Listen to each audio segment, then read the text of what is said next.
আমার আল্লাহ রাব্বুল আলামিন সূরা তাওবার মধ্যে আরো চমৎকার করে তাদেরকে আরো ব্যঙ্গ করে বলে দিলেন, ইয়া রাসূলুল্লাহ, ইয়া হাবিবাল্লাহ, যাদের উপর যাকাত ফরজ করা হলো যদি তারা যাকাত হিসাব করে না দেয়, আল্লাহ রাব্বুল আলামিন বলেন, ইয়াউমা ইউহমা আলাইহা ফি নারি জাহান্নামা ফাতুকওয়া বিহা জিবাহুহুম ওয়া জুনুবুহুম ওয়া যুহুরুহুম হাযা মা কানাসতুম লিআনফুসিকুম ফাযুকু মা কুনতুম তাকনিজুন।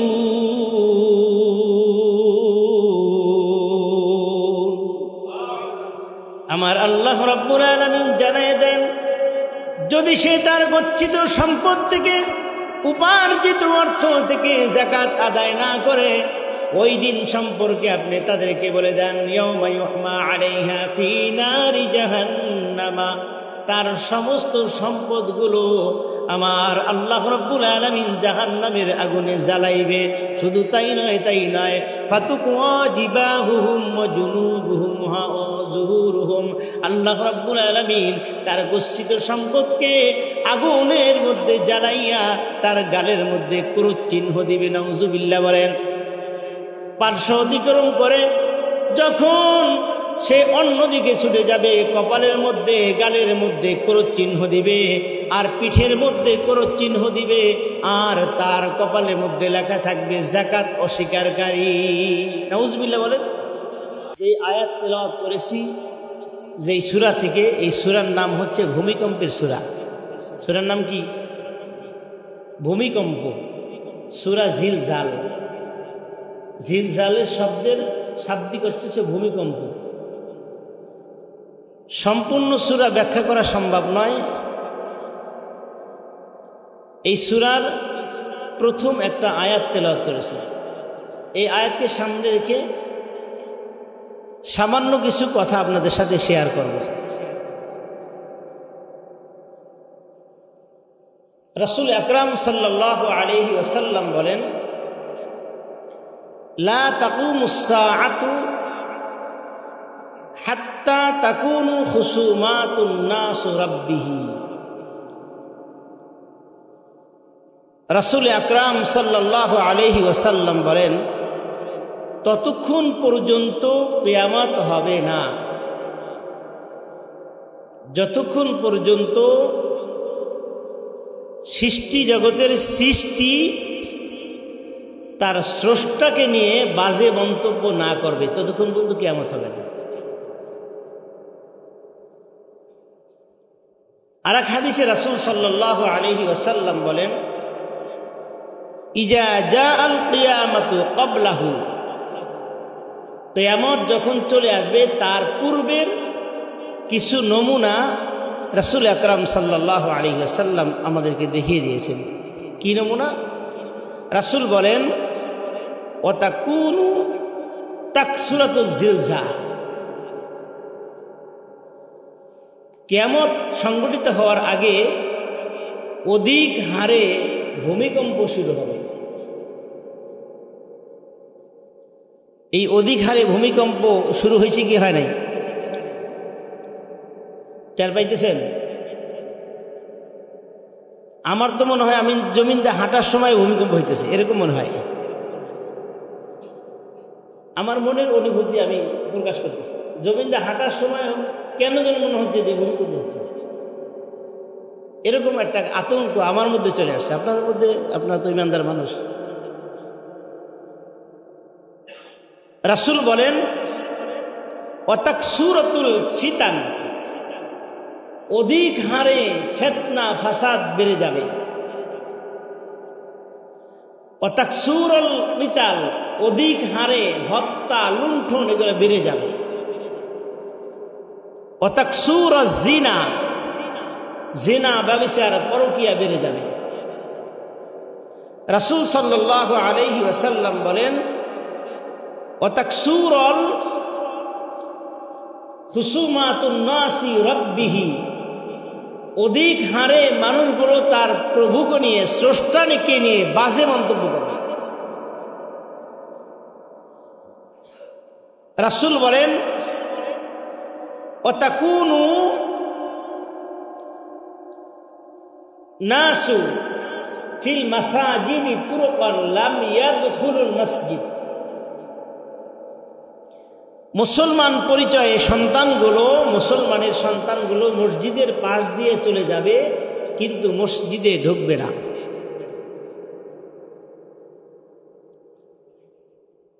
এই যে আলামতগুলা বললাম, কিয়ামতের পূর্বে যেই আলামতগুলা হবে, এই আলামতগুলা আমাদের মাঝে কি সংঘটিত হয়েছে না হবে?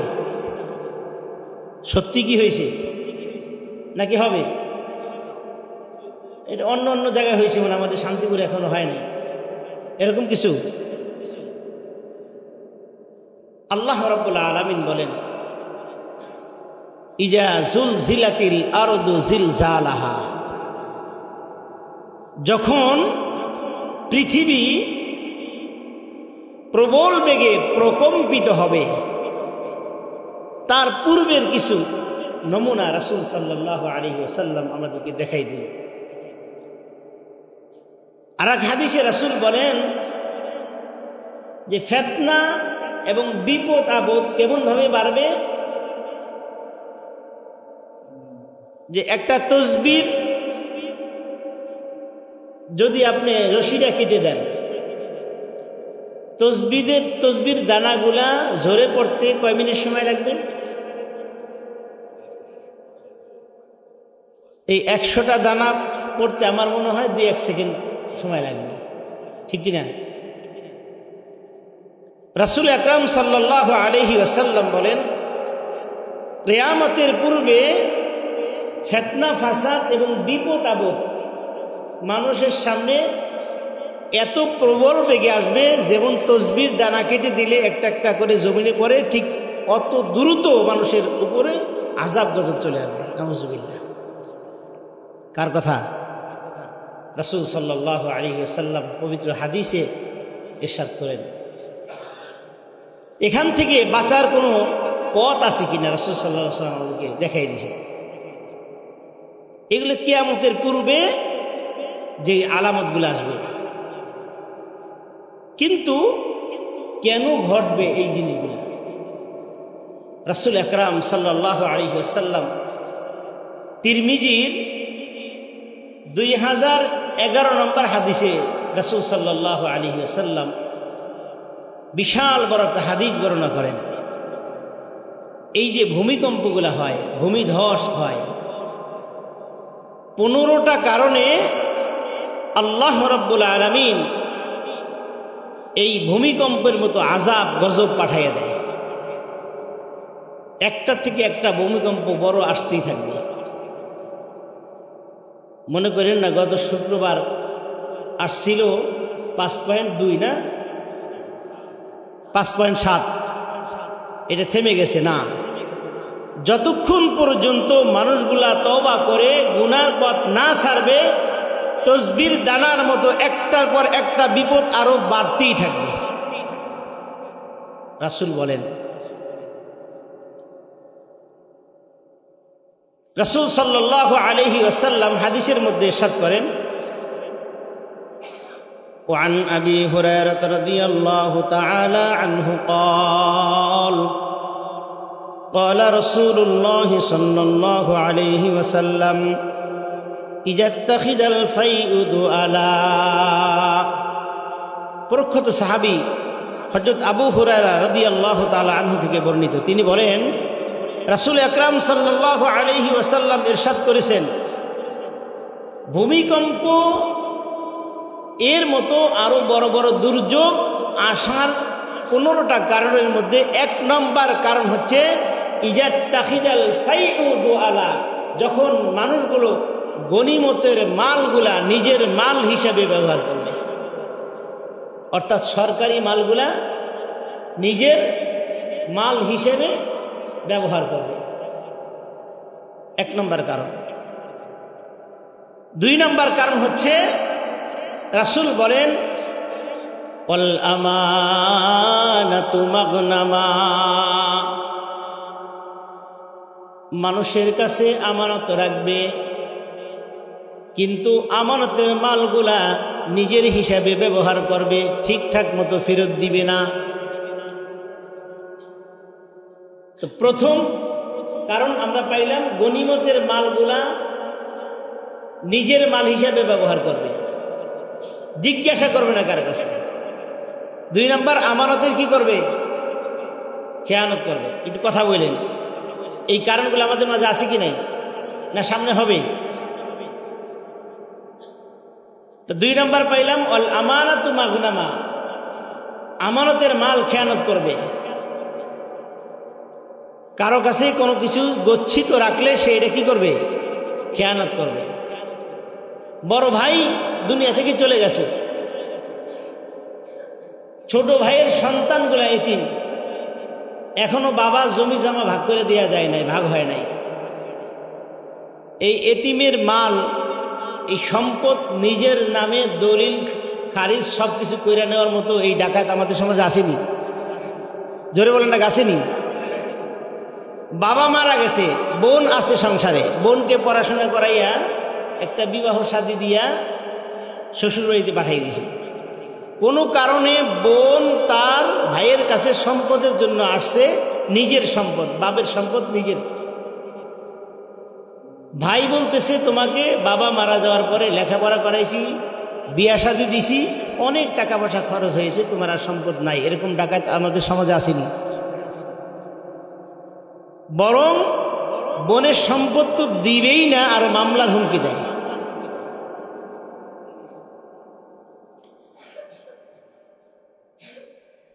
তিন নাম্বার, অযাকাতু মাগরামা, মানুষগুলো যাকাত দিতে অস্বীকার করবে, যাকাতকে জরিমানা মনে করবে। আমার ভাইয়ারা, যাকাত দেওয়া এটা কার হুকুম বলেন? আরো জোরে বলেন। নামাজ যেমন হুকুম আল্লাহর, হজ রোজা কালেমা যেমন আল্লাহ তাআলার পক্ষ থেকে ফরজ করা হয়েছে, ঠিক তদ্রূপ ভাবে যারা টাকাওয়ালা ধনী এদের উপর আল্লাহ রাব্বুল আলামিন যাকাতকে ফরজ করে দিয়েছে। আমার ভাইয়েরা, আমি আমার ক্ষুদ্র জ্ঞানে জরিপে আমি নিজে বুঝে শুনে বলতেছি, আমার মনে হয় বাংলাদেশের বড় লোকগুলা যদি ঠিক মতো হিসাব করে যাকাত আদায় করত, এই বাংলাদেশে গরিব আর খুঁজে পাওয়া যেত না। আল্লাহ রাব্বুল আলামিন টাকাওয়ালা ধনীদের দিকে ইঙ্গিত করে আল্লাহ রাব্বুল আলামিন বলেন, আল্লাযীনা ইয়াকনিজুনা আয-যাহাবা ওয়াল ফিদ্দাতা ওয়ালা ইউনফিকুনাহা ফি সাবিলিল্লাহ, যারা তাদের সম্পদ গচ্ছিত রাখবে, স্বর্ণ রূপা এগুলো গচ্ছিত রাখবে। ওয়াতানফিকুনা ফি সাবিলিল্লাহ, আল্লাহর পথে ব্যয় করবে না। গরিব মিসকিন অসহায় এদেরকে দিবে না তাদের সম্পদ থেকে। আল্লাহ রাব্বুল আলামিন বলেন, ওয়ালা ইউনফিকুনাহা ফি সাবিলিল্লাহ। ইয়া রাসূলুল্লাহ, ইয়া হাবিবাল্লাহ, যারা টাকাওয়ালা ধনী এরা যদি হিসাব করে তাদের সম্পদের যাকাতগুলা না দেয়, ফাবাশশিরহুম, ইয়া রাসূলুল্লাহ, তাদেরকে আপনি একটা সুসংবাদ শুনান। কিসের সুসংবাদ? বিআযাবিন আলীম, কঠিন মর্মদায়ক পীড়াদায়ক যন্ত্রণাদায়ক শাস্তির সুসংবাদ শুনাইয়া দেন। জোরে বলি নাউযুবিল্লাহ। শাস্তির আবার সুসংবাদ হয় নাকি? কি বলেন? হয়। এটা আল্লাহ রাব্বুল আলামিন নিজে তাদেরকে ব্যঙ্গ করে বলতেছে।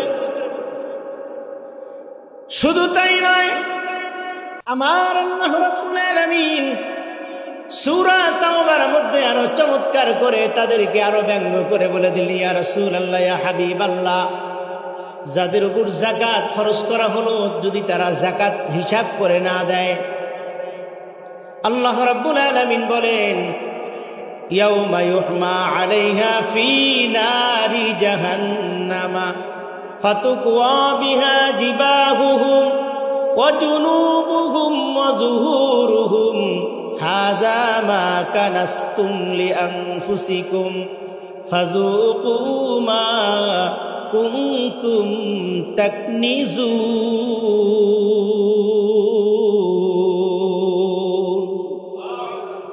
আমার আল্লাহ রাব্বুল আলামিন জানায় দেন, যদি সে তার গচ্ছিত সম্পদ থেকে উপার্জিত অর্থ থেকে যাকাত আদায় না করে, ওই দিন সম্পর্কে আপনি তাদেরকে বলে দেন, ইয়াউমা ইউহমা আলাইহা ফি নারি জাহান্নামা, তার সমস্ত সম্পদগুলো আমার আল্লাহ রাব্বুল আলামিন জাহান্নামের আগুনে জ্বালাইবে। শুধু তাই নয় ফাতুকুয়া জিবাহুম ওয়া জুনুবুহুম ওয়া যুহুরুহুম, আল্লাহ রাব্বুল আলামিন তার গচ্ছিত সম্পদকে আগুনের মধ্যে জ্বালাইয়া তার গালের মধ্যে ক্রুশ চিহ্ন দিবে। নাউজুবিল্লাহ বলেন।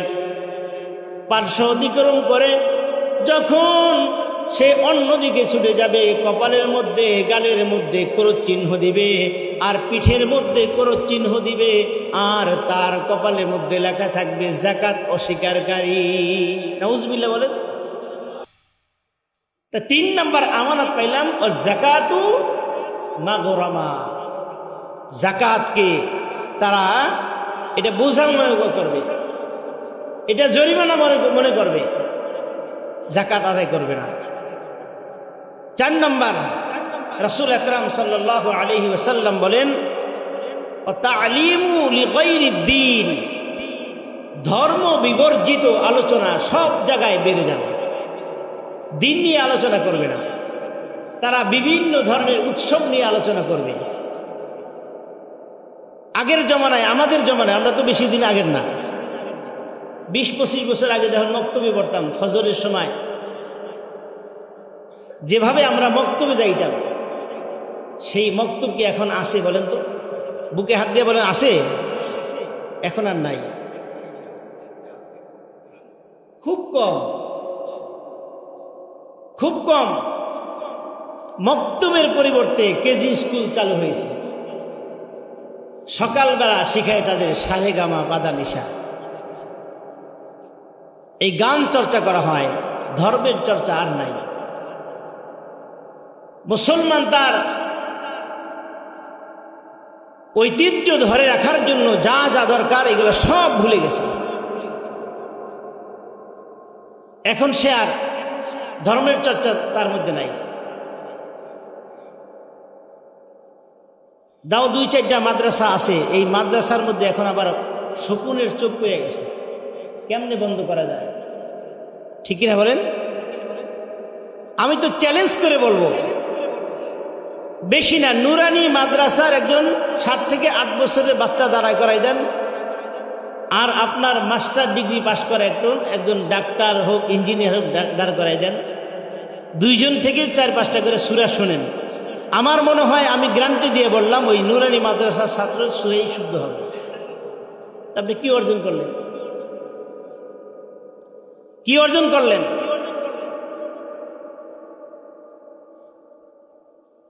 আপনার 4-5টা সন্তান থাকতে পারে, একজন ডাক্তার, একজন ইঞ্জিনিয়ার, একজন উকিল, একজন ব্যারিস্টার, একজন রাজনীতিবিদ। আপনি মনে করতেছেন আমার 2টা সন্তান মাদ্রাসায় দিয়ে আমি ভুল করছি। আপনি আমার অ্যাঙ্কার করে কথা বলেন, ধমক দিয়ে কথা বলেন, বলতেছেন মোল্লা আসলেই তোমরা দুনিয়ার মধ্যে বোকা। আমি প্রশ্ন করতে চাই, আপনার 5টা সন্তান একজন ডাক্তার, একজন ইঞ্জিনিয়ার, একজন জজ, ব্যারিস্টার, রাজনীতিবিদ বানাইছেন, বলেন আপনার মৃত্যুর পরে কোন সন্তান আপনার জানাজায় পড়াইতে পারবে? বলেন, কে পড়াইতে পারবে? কারণ আমরা বুঝে শুনে এই পথে আসছি। আর আমার 2টা সন্তান যদি থাকে, ওই 2টার সন্তান যদি মাদ্রাসা দিয়ে আপনাদের চোখে আমি ভুলও করি, আমার ইন্তেকালের পরে এই সন্তান আমার জানাজা পড়াইতে পারবে। ঠিক কিনা বলেন? শুধু তাই নয়, ইন্তেকালের পরে কবরের পাশে দাঁড়াইয়া দাঁড়াইয়া পড়তে পারবে, রব্বির হামহুমা কামা রব্বায়ানি সগীরা।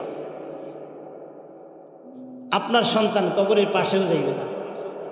এই করোনার সময় প্রমাণ আমরা পেয়ে গেছি, সন্তান কতটুকু কাজে আসবে দিন শিক্ষা না দিলে। 4 নাম্বার, ওয়াইতাআর রাজুলি ইমরাআতান, এই 5 নম্বরের ব্যাখ্যাটা করবো নি? কথা বলেন না কেন? আরে প্রশ্ন জিজ্ঞেস করি আগ্রহ বাড়ানোর জন্য। দেখেন তো মেলেনি? ওই তো আর রজুলি ইমরাতান, প্রত্যেকটা পুরুষ তার স্ত্রীর পূজা করবে, অর্থাৎ স্ত্রীর আনুগত্য হয়ে যাবে। এটা হয়েছে না আমাদের সমাজে? কি বলেন? যে কথা বলেন, হ্যাঁ না বললেন? প্রত্যেকটা পুরুষ তার স্ত্রীর আনুগত্য হবে। স্ত্রী বলবে আমার জন্য এটা আনো, এটা করো, এটা করো, সব আমার জন্য, তোমার মা বাবা ভাই বোনের জন্য কিচ্ছু করতে পারবা না। ভূমিকম্প কেন আসে একটু মিলিয়ে দেখেন। ওয়াইতো আর রাজুলি ইমরাতান, 6 নাম্বার, ওয়াআক্কা উম্মাহু, তার মাকে অসম্মান করবে, মাকে অপদস্থ করবে, বউয়ের কথায় মাকে গালিগালাজ করবে। আছে কিনা? হ্যাঁ, মাকে বলে বুড়ি, বাবাকে বলে বুড়া। অথচ রাসূল সাল্লাল্লাহু আলাইহি ওয়াসাল্লাম বলেন রিদার রব্বি ফি রিদাল ওয়ালিদাইন ওয়া সাখাতার রব্বি ফি সাখাতিল ওয়ালিদাইন। মা বাবার সন্তুষ্টি আল্লাহ সন্তুষ্টি, মা বাবা বেজার আল্লাহ বেজার। নাউজুবিল্লাহ বলেন। এক হাদিসের মধ্যে রাসূল সাল্লাল্লাহু আলাইহি ওয়াসাল্লাম বলেন, রাসূল বলেন কোন সন্তানের উপর মা বাবা খুশি, এই অবস্থায় যদি রাত্রি অতিবাহিত হয়ে যায়, রাসূল বলেন আফতাহিল বাবানি মিনাল জান্নাহ, ফজর হওয়ার সাথে সাথে ওই সন্তানের জন্য আল্লাহ রাব্বুল আলামিন জান্নাতের 2টা দরজা খুলে দেয়।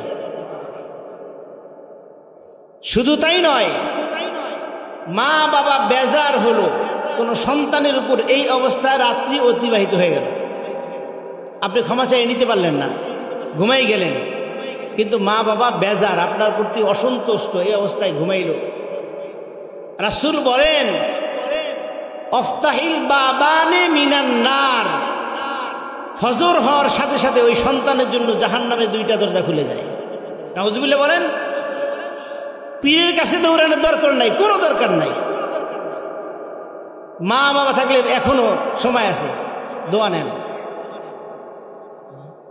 2,4-10 লক্ষ পীর যদি একটা পানিতে ফু দিয়া ওই পানি খাইবেন, ভালো হবেন, তার থেকে 1000 কোটি গুণ সত্য মা যদি কিছু না করে ফু দেয় ওই পানি খেয়ে সুস্থ হয়ে যাবে ইনশাআল্লাহ।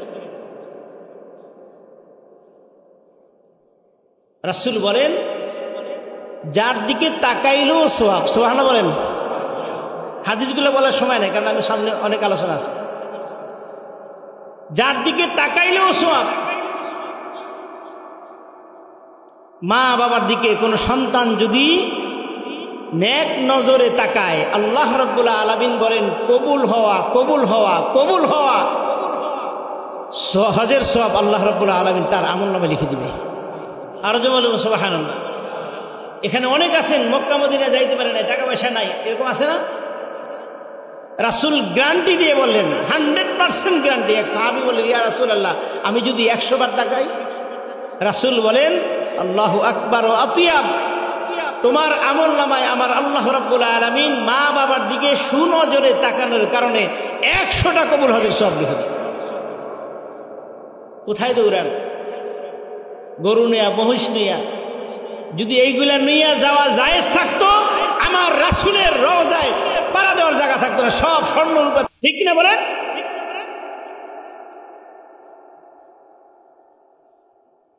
আজকে আপনি গরু নিয়ে না যান, দেখবেন পরের বছর আপনার দিকে ফিরে তাকাইবে না। বিশ্বাস না হয় প্রমাণ করে দেখেন। আমি কারো বিরুদ্ধে বলতেছি, হক কথাগুলো বলেই যাব যতদিন রেখে আছে। তাহলে 5 নাম্বার পাইলাম আর রাজুলি উম্মাতা ইমরাতা, পুরুষগুলো তার স্ত্রীর আনুগত্য করবে। পক্ষান্তরে 6 নাম্বার ওয়াক্কা উম্মাহু, তার মাকে অপমান অপদস্থ করবে। 7 নাম্বার ও আদনা সাদিকা, বন্ধু বান্ধব ডাইকা আনন্দ ফুর্তি করবে, রাত্রিবেলায় ঘুমাইবে না, বন্ধু বান্ধব ডাইকা আইনা মজমা করবে। ও ভাইয়েরা শোনেন, ওয়ালা ইয়াসআলু হামিমুন হামিমা, কাল কিয়ামতে ময়দানে মাহশরে এই বন্ধুগুলা আপনার দৌড়ের উপরে থাকবে। আপনি যদি কোনো বিপদে পড়েন এই বন্ধুগুলা কিন্তু আপনার দিকে তাকাইবে না। রাসূল সাল্লাল্লাহু আলাইহি ওয়াসাল্লাম বলেন, কিয়ামতের আলামতের মধ্যে ভূমিকম্প একটা আলামত। এই ভূমিকম্প ভূমিধস কেন হয়? এই 7 নম্বরের মধ্যে রাসূল বলেন, ওয়াদনা সদিকা, নিজে তো অন্যায় করবে, বন্ধু বান্ধব বাসার মধ্যে ডাইকা মজমা মিলাইয়া অন্যায়গুলা করবে। 8 নম্বরে রাসূল বলেন, আকসা আবাহু, যদি তার বাবা ঘরে থাকে, বৃদ্ধ মানুষ 50, 60, 70 বছর হয়ে গেছে, যদি সন্তানকে অ্যালার্ট করে, ও আমার বাবা এই অন্যায়গুলা করো না, ওই সন্তান বাবাকে বন্ধুদের মোহাব্বতে পইরা বাবাকে ধমক দিয়ে পাঠিয়ে দিবে আর বলবে, বাবা তুমি কিছুই বুঝো না, তুমি বুড়া হয়ে গেছো, চলে যাও। আছে কি নাই? আছে কি নাই? বাবাকে অসম্মান করবে বন্ধুদের জন্য। এটা 8 নম্বর। 9 নম্বর আসেন, অজহারাতুল আসওয়াতু ফিল মাসাজিদ। এটা আমাদের শান্তিপুরে নাই এই 9 নম্বরটা, তারপরে অর্থটা বলে দিই, কি বলেন? অজহারাতুল আসওয়াতু ফিল মাসাজিদ, সামান্য কারণে কোনো কারণ ছাড়াই মসজিদের মধ্যে অযথা অকথা আকথা কুকথা হট্টগোল করবে। এমনও মানুষ আছে বাসার মধ্যে স্থান পায় না, সন্তান দেখতে পায় না, ছেলে মেয়ে দেখতে পারে না, বাসার মধ্যে ক্যাডর ক্যাডর করে বয়স হয়ে গেছে, বউ ভালোবাসে না, বউর কাছে শান্তি পায় না, মসজিদে এসে ইমাম মুয়াজ্জিনের ভুল ধরা শুরু করে দেয়। সামান্য কারণে মসজিদে হট্টগোল করে। আছে কি নাই বলেন? অযথা একবারে কোনো কারণ ছাড়াই কথা বলে। আমার আল্লাহ রাব্বুল আলামিন জান্নাতুল ফিরদাউস পাওয়ার জন্য যে 10টা সূরা মুমিনের মধ্যে 10টা শর্ত দিয়েছে, তার মধ্যে একটা শর্ত, ওয়াল্লাযীনা হুম আনিল লাগwi মুরিদুন, যারা অনর্থক কথা থেকে বেঁচে থাকবে আমার আল্লাহ রাব্বুল আলামিন জান্নাতুল ফিরদাউসের মালিক বানিয়ে দেবে। আপনি মসজিদে এসে চুপ থাকেন, চুপ থাকলেও সুবহানাল্লাহ বলেন। আর এমন কোন জায়গা আছে বলেন বসে বসে চুপ থাকলেও সব পাইবেন? আছে? শুধুমাত্র কেবলমাত্র মসজিদে এসে যদি একবার আল্লাহও না বলেন, একটা তাসবিহও না পারেন, বৈশা থাকলেই সওয়াব। সুবহানাল্লাহ। আর আমরা তো মসজিদে আসতেই চাই না, আসি আবার সবার শেষে সালাম ফিরে দেই দূর। পৃথিবীর আর কোন জায়গা আছে বলেন যেখানে চুপ করে থাকলেও কি সওয়াব? রাসূল বলেন, মান সমাতা নাজা, যে চুপ থাকলো সে নাজাত পেয়ে গেল। আসুন সংক্ষেপ করে দিচ্ছি। 10 নম্বর, ওয়াসাদাল কবিলাতা ফাসিকুহুম, সমাজের পাপাচারী, গোত্রের পাপাচারী লোকগুলা সমাজের নেতৃত্ব দিবে, চেয়ারের মালিক হয়ে যাবে। এইটা মনে হয় আমাদের বাংলাদেশে এখনো হয় নাই। কি বলেন? হ্যাঁ, সমাজের নিকৃষ্ট পাপাচারী এরাই সমাজের নেতৃত্ব দিবে, আর তারা বলবে আমরা সংস্কারের কাজ করি। বুদ্ধিজীবী, বুদ্ধি বিক্রি করে খায়। আছে কি না এরকম?